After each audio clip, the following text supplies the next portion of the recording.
শাশুড়ি মায়ের হাতের কড়াইশুঁটির কচুরি নাকি আমার শ্বশুরবাড়িতে খুব নামকরা।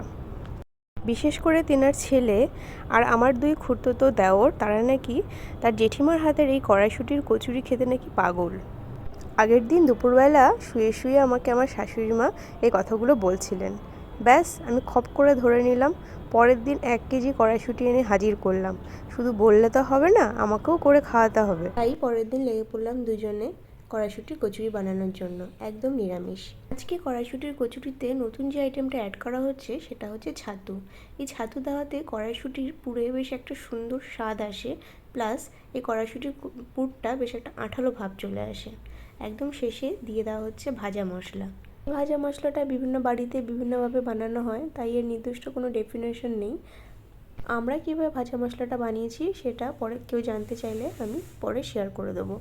ভাজা মশলা দিয়ে মিনিট 2-3 নাড়াচাড়া করলেই হয়ে গেল আমাদের পুর। এবার এটাকে কিছুক্ষণ ঠান্ডা করতে দিতে হবে। এদিকে আগে থেকে মেখে রাখা হয়েছিল আটা। এখানে আটা আর ময়দা 50% রেশিওতে নেওয়া হয়েছে। তার মধ্যে দিয়ে দেওয়া হয়েছে সাদা তেল ময়ামের জন্য। এটাকে নর্মাল লুচি বা কচুরি করার জন্য যেমন মাখা হয় ঠিক তেমনিভাবে মেখে রাখা হয়েছে। ছোট ছোট করে আটার লেচিগুলো কেটে নিয়ে তার ভেতরে বেশ খানিকটা কিন্তু এখানে পুর দেওয়া হয়েছে।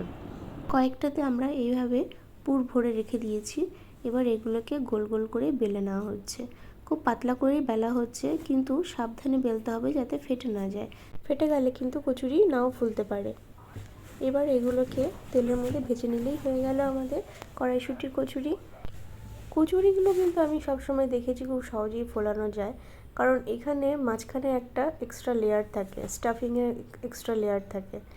তাই বেলার সময় যদি গোল করে বেলা যায় আর যদি ফেটে না যায় তাহলে অবশ্যই কড়াইশুঁটি যে কোনো কচুরি ফুলবে। আমি পটাপট কয়েকটা কচুরি ভেজে নিচ্ছি। এইভাবে কচুরি মা একদিকে বেলছে আর আমি একদিকে ভাজছি, কারণ কচুরি সামনে এভাবে বেলা হচ্ছে, এখন না খেয়ে কি আর থাকা যায়। আর পরিবেশনায় আছে দেবাশিস খুব ভালো পরিবেশন করতে পারে, তাই বেশিরভাগ টাইমে সেই পরিবেশনায় থাকে। আজকে আমাদের কড়াইশুঁটির কচুরির সাথে থাকছে নিরামিষ আলুর দম আর টমেটোর চাটনি। কচুরির ভেতরটা একবার দেখো, কি সুন্দর ইকুয়ালি ডিস্ট্রিবিউট হয়েছে না পুরটা, সত্যি খুব সুন্দর। শাশুড়ি মাকে কিন্তু 10 on 10 না দিয়ে পারলাম না। আজকের জন্য আমার ভিডিওটা এই অবধি। ধন্যবাদ।